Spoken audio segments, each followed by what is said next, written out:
በ2018 ዓመተ ምህረት በተለያዩ ዩኒቨርሲቲዎችና ኮሌጆች የሪሜዲያል ትምህርታችሁን በመከታተል ላይ ለምትገኙ ተማሪዎች የሪሜዲያል ማጠቃለያ ፈተና መስጫ ቀናት አንዳንድ ዩኒቨርሲቲዎች እያሳወቁ ይገኛሉ።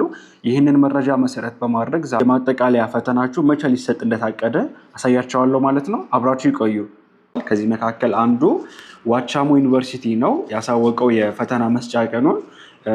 በባለፈው ዓመትም ከዚህ በፊትም ሲከናወኑ እንደነበሩት ከዋና የትምህርት ሚኒስቴር ፈተና ቀድሞ የሚሰጥ በዩኒቨርሲቲዎቻቸውና በኮሌጆቻቸው የሚዘጋጅ ፈተና ይኖራል። እሱ ፈተና ትንሽ አንድ ሳምንት ቀደም ብሎ ይሰጣል። ዜን በመቀጠል የሪሜዲያል ማጠቃለያ ፈተና በትምህርት ሚኒስቴር የሚሰጠው ይሰጣቸዋል። ሙሉ በሙሉ ኦንላይን ወይም ደግሞ ኮምፒውተር ቤዝድ ነው። ስለዚህ ኩረጃ የመኖር ቻንሱ እጅግ በጣም ዝቅተኛ ነው።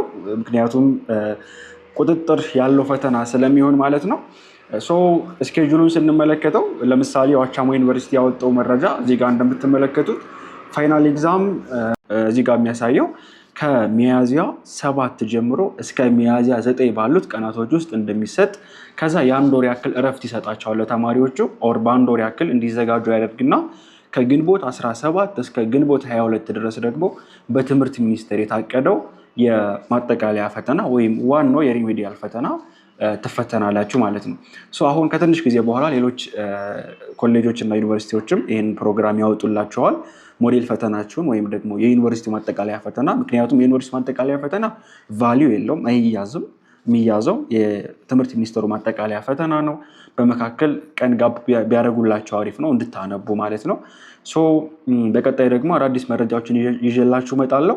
በዚሁ አጋጣሚ በቀራችሁ አጭር ጊዜ ውስጥ ሪሜዲያል ትሪክስ ሁሉንም ትምህርት አይነቶች አጠናቆ በሲንግል ሰብጀክት አማራጭ እንዲሁም በሙሉ ክላስ አማራጭ በተመጣጣኝ ዋጋ ሙሉ አክሰስ ነው የሚሰጣችሁ። የቪዲዮ ለሰኖች አሉ፣ ኖቶች አሉ፣ ወርክሽቶች አሉ። እንዲሁም ደግሞ በ3 ዙር የሚሰጡ ሞዴል ፈተናዎችን ይዞ ቀርቦላችኋል። ለመመዝገብ ከፈለጋችሁ የሪሜዲያል ትሪክስን ቴሌግራም ቻናል መቀላቀል ወይም በስልክ ቁጥራችን 0927052140 በመደወል መረጃዎችን ማግኘት ትችላላችሁ። ለዛሬ የነበረን መረጃ ይህንን ይመስላል። በቀጣይ በሌላ መረጃ እስከምንገናኝ መልካም ጊዜ ይሆንላችሁ።